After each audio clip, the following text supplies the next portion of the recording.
भारत में एकमात्र परीक्षा है एमबीबीएस बनने की, डॉक्टर बनने की, ये नीट का पेपर होता है। यही नहीं करवा पा रही है सरकार। अब सरकार ने इस एमबीबीएस पेपर को रद्द कर दिया है, नीट के पेपर को। अब 22 लाख बच्चों को ये पेपर दोबारा देना पड़ेगा। नमस्कार, आप देख रहे हैं द रेड माइक, मैं हूं मिलन शर्मा। नीट देने वाले जो बच्चे हैं वो बहुत हताश हो गए। एक बच्चे का बयान मैंने पढ़ा, वो कह रहा है कि ऐसा लग रहा है कि भगवान हमारी परीक्षा ले रहे हैं, ये बार बार जब पेपर रद्द हो जाता है। लेकिन ऐसा नेक्सस इन पेपर लीक वालों ने बना दिया है कि इसमें तो भगवान भी सोच रहे होंगे कि वाह क्या दिमाग चल रहा है लोगों का इस वक्त। अब तक कहा जा रहा था कि सिर्फ राजस्थान में ये पेपर लीक का केंद्र बना हुआ है एक, लेकिन परत अगर आप हटाएंगे तो किन किन राज्यों में और किन किन जगहों में ये सिंडिकेट बने हुए हैं कि पेपर आने से पहले ही जाल बिछाकर बैठे हैं, घात लगाकर बैठे हैं कि लीक हो जाए। तो आपको बता देते हैं कि नीट का पेपर जो है एक क्वेश्चन बैंक यानी कि गेस पेपर बनाकर कैसे लीक किया गया। इसमें फिजिक्स, केमिस्ट्री और बायोलॉजी के 300 से ज्यादा सवाल थे। ये सभी हाथ से लिखे गए थे और इनकी जो हैंडराइटिंग भी एक जैसी है। और जांच एजेंसी पता लगा रही है कि आखिर ये पेपर लीक कहां से हुआ। हालांकि इसका खुलासा अब राजस्थान में सीकर से होता हुआ दिख रहा है, लेकिन हम आपको द रेड माइक पर मैप के जरिए बताएंगे कि जांच एजेंसियां कहां कहां घूम रही हैं। ये एक केंद्र नहीं है, ये कई तार जुड़ रहे हैं आपस में पूरे देश में, अलग अलग राज्यों में।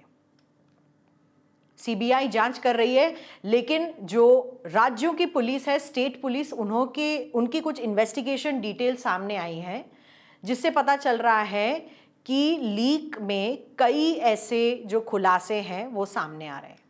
बात शुरू होती है महाराष्ट्र से, जहां महाराष्ट्र पुलिस ने शुभम खैनर नाम के एक मास्टरमाइंड को पकड़ा है।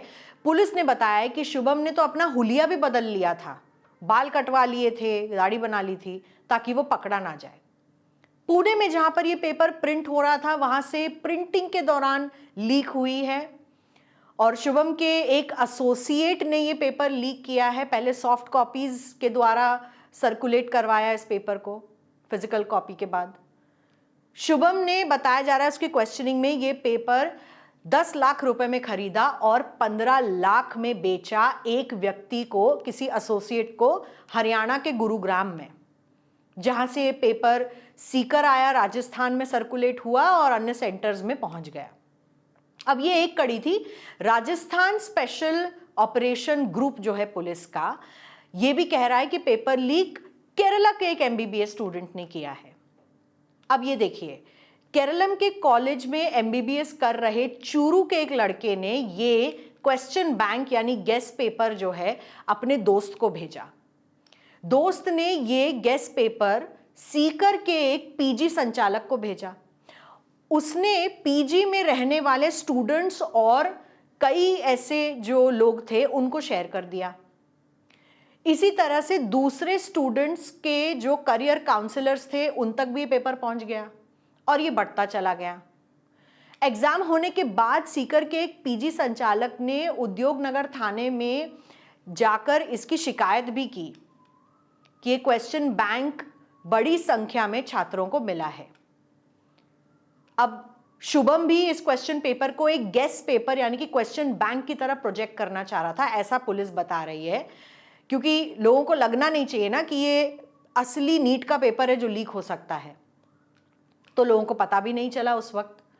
और फिर पेपर से जो जुड़ी ऑनलाइन चैट्स हैं वो भी वायरल होती हुई दिखाई दी गई, क्योंकि लोग एक व्हाट्सएप ग्रुप पर चैट कर रहे थे। आपको बता दें, प्राइवेट माफिया नाम का ये ग्रुप बनाया हुआ था व्हाट्सएप पे, जिसको ज्वाइन करने के लिए आपको बता दूं कि एंट्री फीस लगती है 5,000 रुपए की, जिसमें ये कथित क्वेश्चन बैंक यानी कि गेस पेपर पर चर्चा शुरू हो गई और ये फिर वहां से और सर्कुलेट हुआ और ऐसा लगने लग गया कि ये पेपर अब असली पेपर से जुड़ा है। और बाकी आप जानते हैं, जैसे ही पेपर सामने आया तो उसमें से कई सवाल वैसे ही थे जैसे इसमें थे।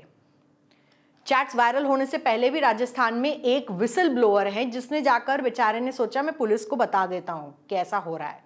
पुलिस ने उस वक्त ज्यादा ध्यान नहीं दिया, फिर उसने एनटीए को कंप्लेन की। उसके बाद जांच एजेंसियां जो हैं हरकत में आई।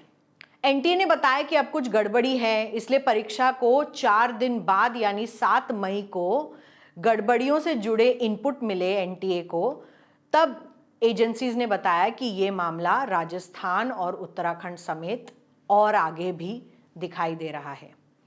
लेकिन आप देख रहे हैं कि हरियाणा का गुरुग्राम और अन्य राज्यों की हमने बात कर ली, बिहार को कैसे भूल जाएंगे हम।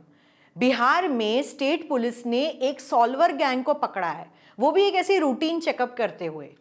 नीट परीक्षा को लेकर राजस्थान एसओजी ने एक शक के दौरान बस 2 मई को नालंदा जिले के पावापुरी के गाड़ी में चेकिंग शुरू कर दी। उस चेकिंग के दौरान लोगों को हिरासत में लिया गया और इसमें जब मोबाइल चेक करने लग गए तो उसमें नीट के एग्जाम एडमिट कार्ड निकल आए, कैश निकल आया, जो कुछ टीचिंग मटेरियल है वो निकल आया, ट्रांजैक्शन के सबूत मिल गए। इसके बाद पुलिस के कान खड़े हो गए। शक तो ये भी था कि सिर्फ ये ही गैंग नालंदा का ही है या फिर और भी कुछ जिले इसमें इन्वॉल्व हैं, ये भी चेक कर रही थी पुलिस। अब जांच में जानकारी मिली है कि ये जो गैंग है नीट की परीक्षा 2026 के उम्मीदवारों से 50 लाख से 60 लाख रुपए लेकर परीक्षा पास करने का दावा कर रहा था। इसलिए पहले 2 से 5 लाख रुपए ले लेते थे और बाद में सॉल्व करने के बाद अपना जो मेडिकल परीक्षा हो जाती थी उन्हें सेंटर में भेज देते थे एग्जाम्स के द्वारा कि वहां जाकर हम एग्जाम लिखेंगे। गिरफ्तार लोगों में से एक अवधेश कुमार विम्स कॉलेज में एमबीबीएस का 2nd ईयर का छात्र है। बाकी 2 गिरफ्तार लोगों में से मोतिहारी का एक अमन सिंह है, मुजफ्फरपुर का एक पंकज कुमार है और जो मुख्य आरोपी है उज्जवल उर्फ राजा बाबू, उसको अभी पुलिस ढूंढ रही है, वो फरार है।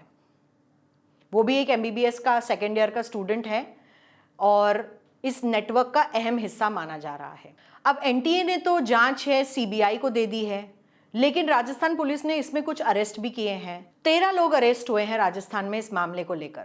अब ये जांच सीबीआई के हाथ में सौंप दी गई है। सीबीआई ने 5 लोगों को अरेस्ट कर लिया है, जिसमें शुभम केनार नासिक महाराष्ट्र से, मंगीलाल बिवल जयपुर राजस्थान से, विकास बिवल जयपुर राजस्थान से, दिनेश बिवल जयपुर राजस्थान से और यश यादव गुरुग्राम हरियाणा से अब सीबीआई ने गिरफ्तार कर लिए हैं। लेकिन अब मामला और भी बढ़ेगा क्योंकि कई राज्यों के गैंग्स इसमें शामिल दिखाई दे रहे हैं, जिससे पता चल रहा है कि अगर भगवान भी चाहे कि आपका नीट एग्जाम सही से हो जाए, लेकिन ये लोग ऐसा कभी होने नहीं देंगे। जैसे जैसे और डिटेल सामने आएंगी हम द रेड माइक पर आपको और जानकारी देते रहेंगे। लेकिन खुलासे पे खुलासा हर साल नीट पेपर लीक पर होता है और 2024 में भी कुछ ऐसी ही कहानी सामने आई थी जब पेपर लीक हुआ था। आप देखते रहिए द रेड माइक।